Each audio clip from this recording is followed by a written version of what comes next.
Hank, are we going to have the service tonight? We're going to have the service tonight. I just want to say what a privilege it is to be able to come and speak this morning. Like Hank said, I've been working here a little over 6 years. I came through the program in 2010, and it's just a blessing anytime I get the chance to share God's word and what he's done in my life, and how he's acted, and how I've seen him act in so many people's lives since I've been here. It's nice to have Larry Bennett here. I've known Coach or Mr. Bennett since I was in 6th grade. If y'all ever seen Boy Meets World, he was my Mr. Feeney. He was my 6th grade science teacher, my 7th and 8th grade football coach. When I moved on to high school, we became principal, and when I moved to CFC, he appears here. So, it was very nice to have him here. But it is good to be here. I was a little worried this morning when Hank said we're going to have to do jumping jacks because I was breaking a sweat just sitting down. It's a little hot in here. But I wanted to, when Hank gave me the opportunity, I jumped on it because I want to share what God's done in my life. If you're on our Facebook page, I posted my testimony. I'm not going to go through my entire testimony this morning. I just want to share a few things about what God's done and what I've seen him do. Before we get started, let's just go to the Lord in prayer. Dear Heavenly Father, I thank you for bringing us all here together this morning. I thank you for your love, your compassion, and the mercy you've shown to every person in this room. Just bless these words that come out of my mouth. Bless this entire service. In your Son's holy and precious name I pray. Amen. I wanted to speak out of John this morning. Billy, if you'll put John 21, go verses 1 through 7 to start out with. This is a part, it's after the crucifixion, after Jesus is arisen. He's actually appeared to the disciples 2 separate times at this point. And we'll go ahead and read it. After these things, Jesus showed himself again to the disciples at the Sea of Tiberias, and on the Wye showed he himself. They were together Simon Peter, Thomas called Didymus, and Nathanael of Cana in Galilee, and the sons of Zebedee, and 2 other of his disciples. Simon Peter said unto them, I go a fishing. They say unto him, we also go with thee. They went forth and entered into a ship immediately, and that night they caught nothing. But when the morning was now come, Jesus stood on the shore, but the disciples knew not that it was Jesus. Then Jesus said unto them, Children, have ye any meat? They answered, No. And he said unto them, Cast the net on the right side of the ship, and ye shall find. They cast therefore, and now they were not able to draw it for the multitude of fishes. Therefore that disciple whom Jesus said unto Peter, It is the Lord.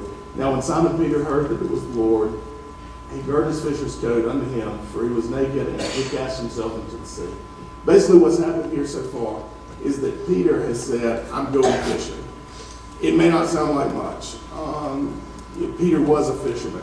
But what he in essence was saying was, I'm going back to the life I used to live before I knew Jesus. And this isn't somebody that had heard about Jesus, or you may have thought that Jesus did something in his own life, or maybe saw Jesus do something in his family's life. This is somebody that walked hand in hand with Jesus for the 3 years that he performed miracles on the earth.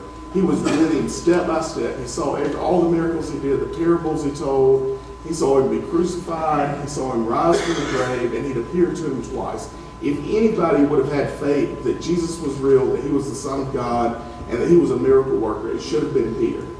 But just a few weeks after the crucifixion, with Jesus no longer in his life on a daily basis, he said, I'm going back to the life I used to live.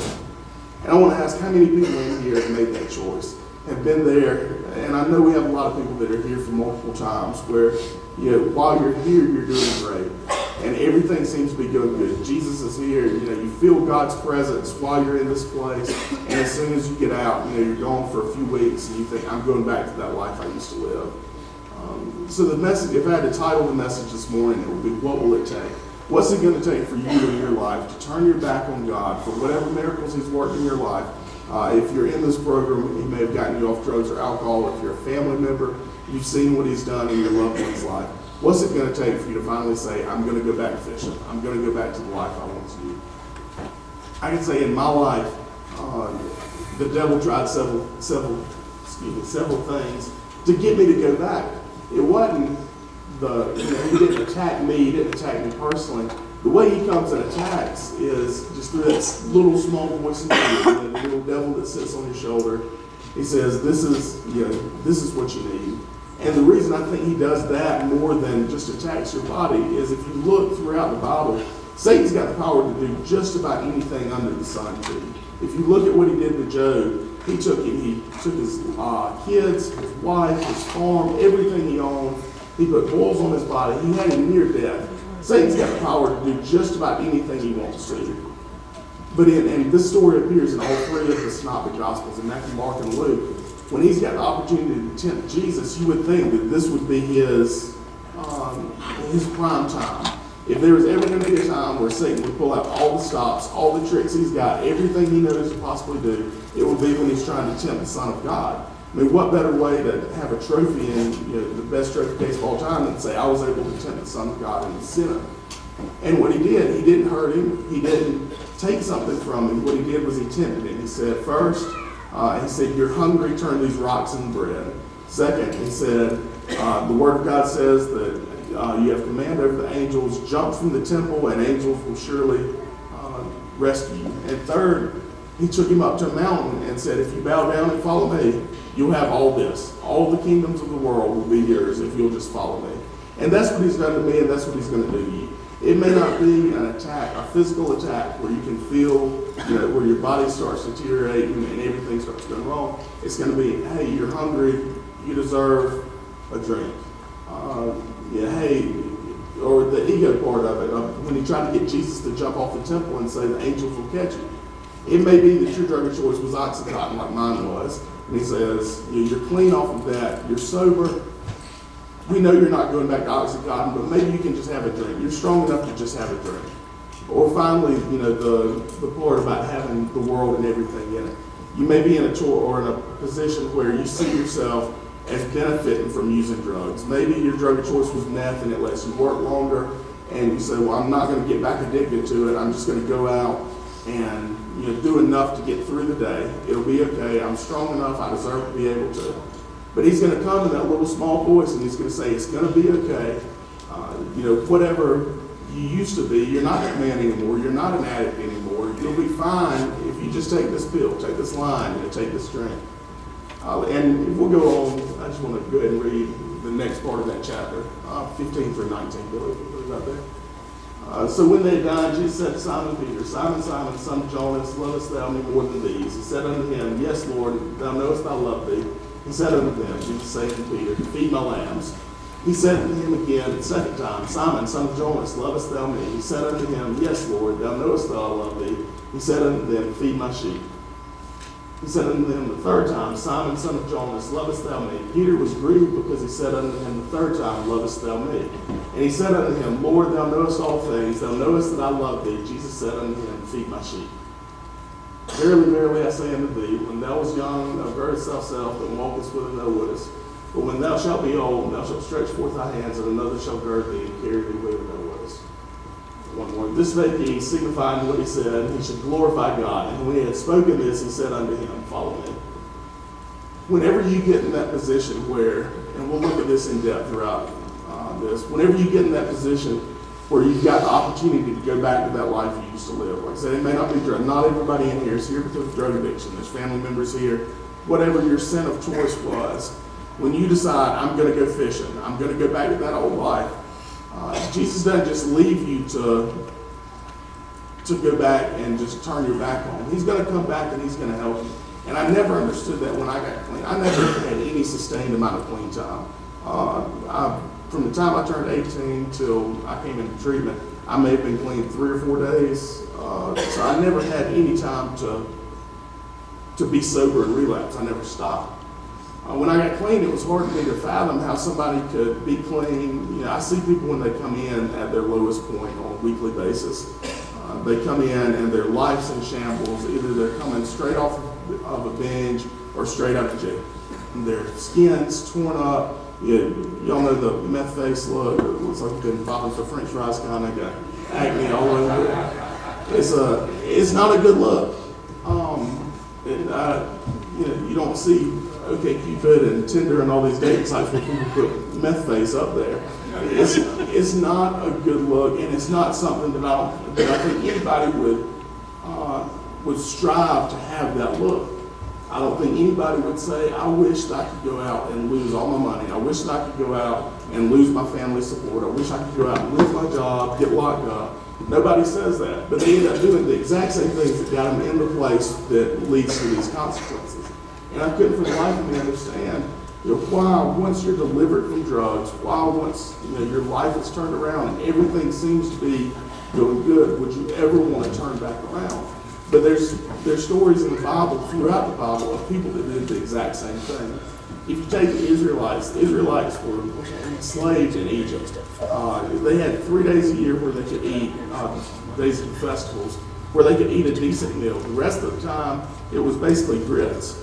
They were beaten. They had nothing, nothing that they could say, this is mine. Everything belonged to Egypt, and all they had was God. And God delivered them from that. In Numbers 10, I believe. Somewhere in Numbers, they say, he talks about it. They say we should, when they're in the wilderness, waiting on God to deliver them and take them to Canaan, to the promised land, they start saying we should elect a captain and go back to Egypt. These people had gone through some of the most horrendous beatings that anybody could imagine.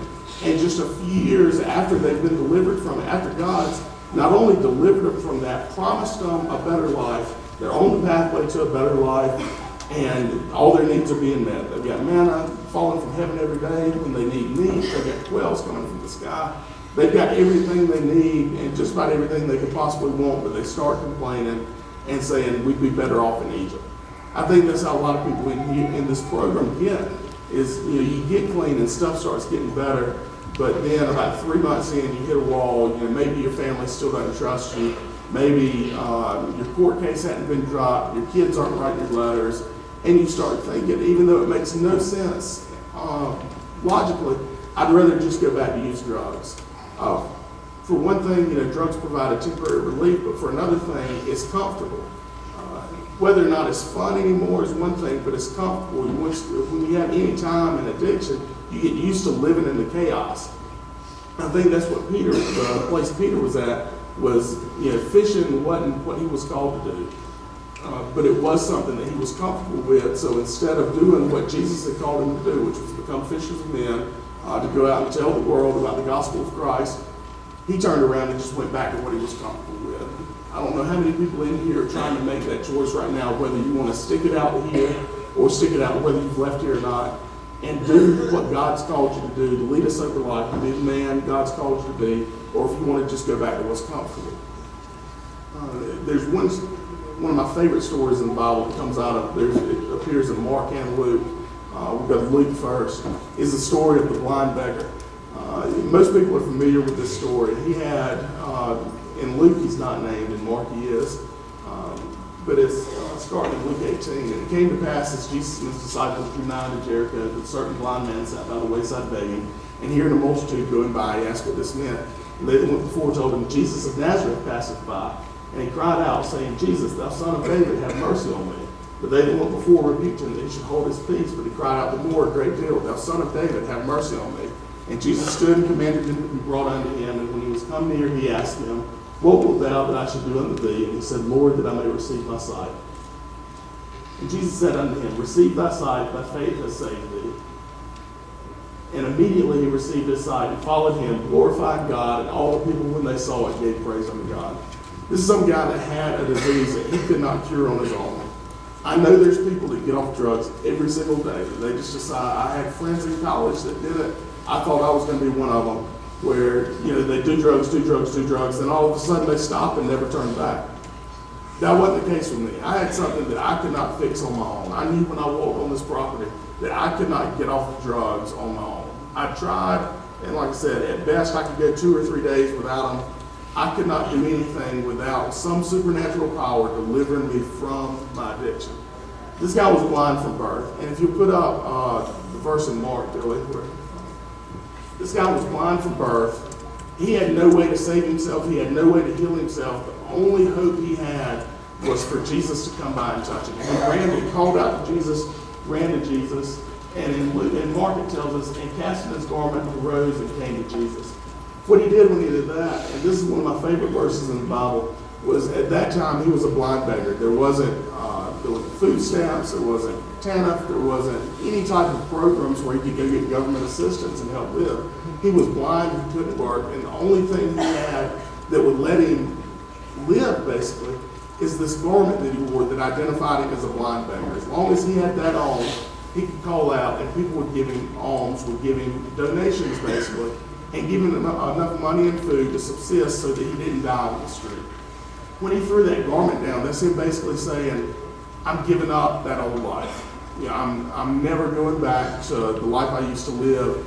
I'm going to trust God that everything from here on out I won't need to beg for, that he'll provide me, that I don't have to worry about other people providing.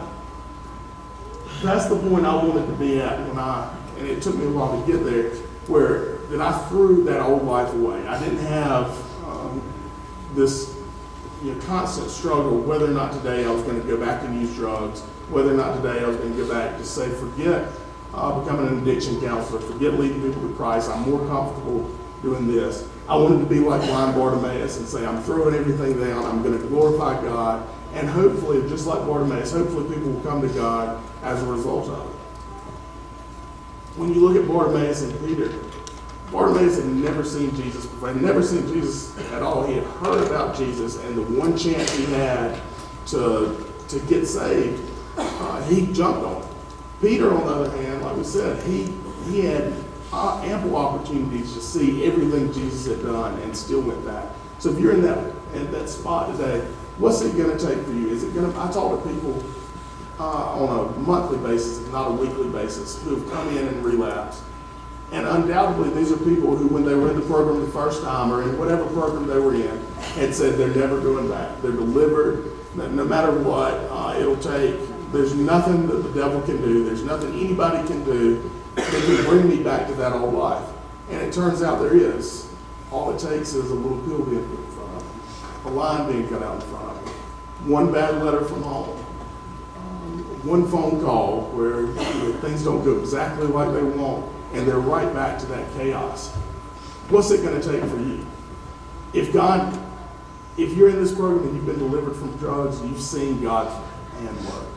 And if you hadn't seen it work in your own life, come find me. I'll tell you my story. God's done miracles after miracles in my life. I don't deserve to be alive today, much less standing up in front of people talking. When I first started working at CFC, I used to clam up when Hank would ask me if I had any announcements, and now I'm able to stand up here and talk and give a full speech. God's done so much in my life, and I don't want to give that back up. But what's it going to take for you to want to give that back up? If we look at Peter again, once he saw Jesus on the bank, he realized that, I've messed up, that this is God's called me to do what I'm supposed to be doing. If you're at that point where you're on the brink, on the edge, trying to decide what to do, God's not going to just leave you. He's going to do what he did with Peter. He's going to say, he's going to appear on the bank in a form that he'd seen him before. Peter, there are at least two different instances during Jesus' ministry where he and Peter had been on boats together, or where Jesus had been on the shore and Peter had been in a boat. So when Peter saw Jesus, this was a scene that he'd seen before.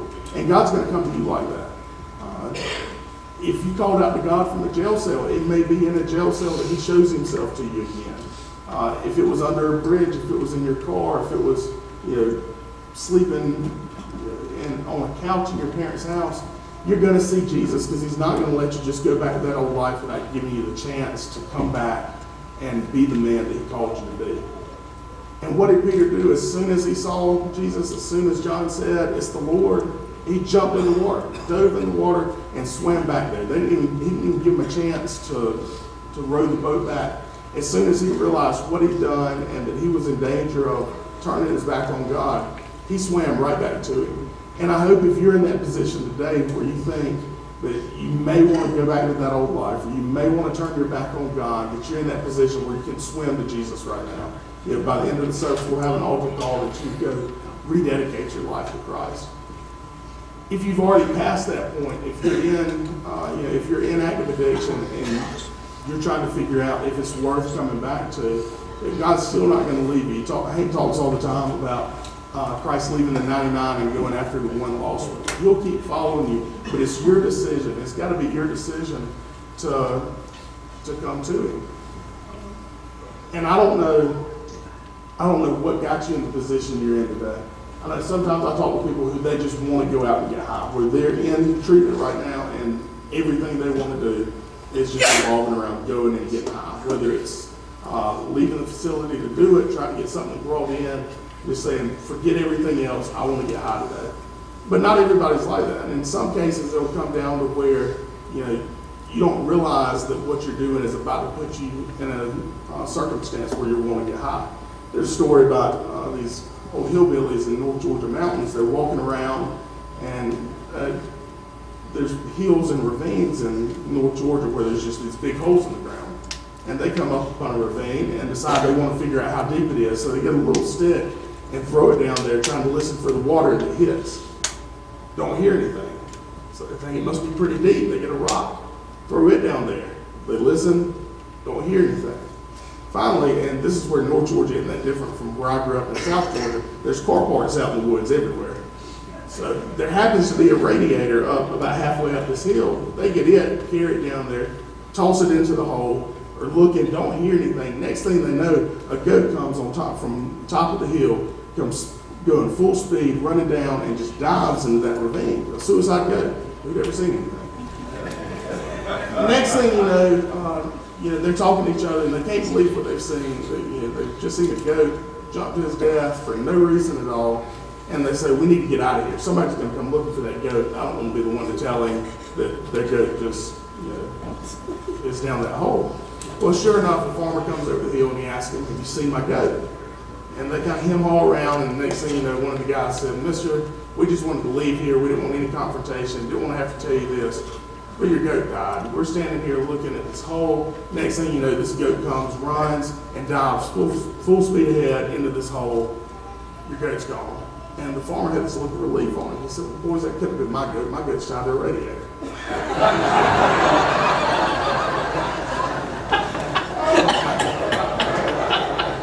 I come from a long line of bad joke tellers. I really enjoy terrible jokes. When I grew up, my parents couldn't go get a haircut. If they went to the barber shop and you asked them, did you get a haircut, their immediate response was, no, I got all of them cut. If we go out to eat and our waitress would come up and ask if we wanted a box, they say, do you want a box for that, for our leftovers? They said, no, but we'll arm wrestle you for it. I grew up with bad jokes that just kind of comes out sometimes. I'm sorry, you don't think they're funny. But those two guys, they didn't go to that place with the intention of killing somebody's goat. Even when the goat did die, they didn't intentionally do it. But regardless, they wound up in a spot where, through no fault of their own, they had killed somebody's goat.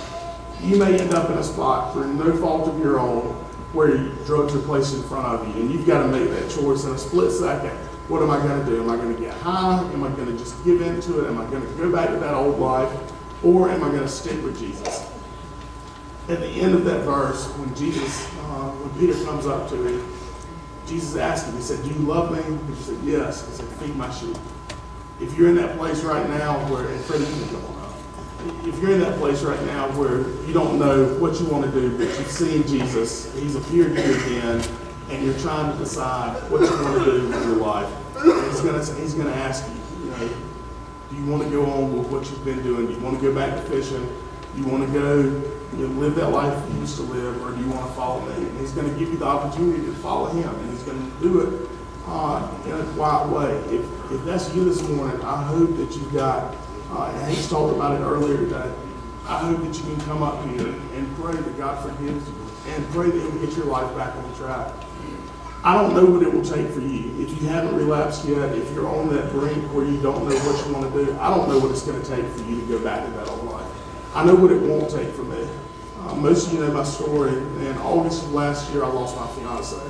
Not just lost my fiance, not she passed away of an accident or something like that.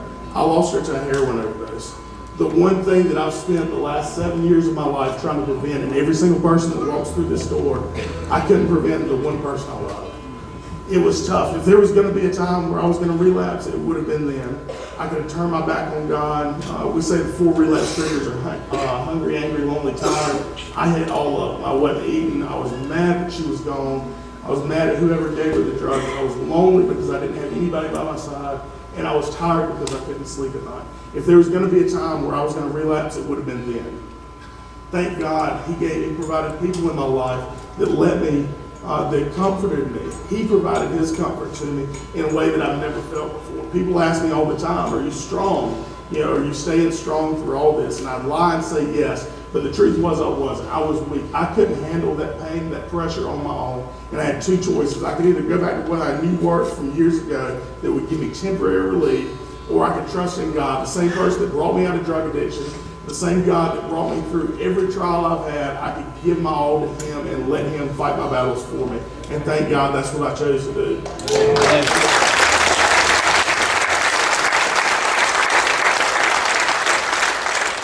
I don't know what position you're in today. Everybody in here is fighting some kind of battle.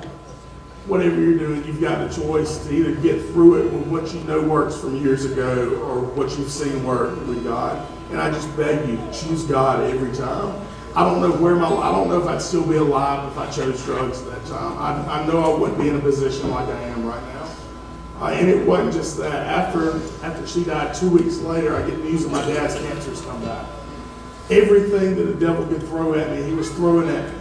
I've never been through those kind of trials before in my life, definitely not that close together. It couldn't take the death of the person I loved. It couldn't take the disease of the person I loved. It couldn't take all kinds of emotions flowing through me. None of that could get me to go back and relapse, but I know one thing that will, and it'll do it for you too. The one thing that will cause me to go back to relapse and go back to that old life is if I turn my back on God. If you've got the choice right now to stay with God or to turn your back on it, you may be at a point like Peter was where you're already out in the boat going fishing. It's not too late. You can still swim back ashore. I don't know what will happen to you if you choose drugs. I've got a good idea on most people in here. If you go back to that old life, what would happen? But I can tell you from personal experience, if you choose God, things will get better and continue to get better. He's provided me so much stuff that I couldn't even begin to ask for. I've gotten state certified as an addiction counselor. I'm back finishing my psychology degree. Everything that I thought was a loss 9 months ago has come back. And God can do it in your life too. I just ask that if that's you this morning, if you want to make that decision, the altar's open. There's people here that will pray with you. I appreciate the chance to get up and tell some of my story, but the truth is my entire story is I couldn't and God could, and He can do it in your life too. God bless you.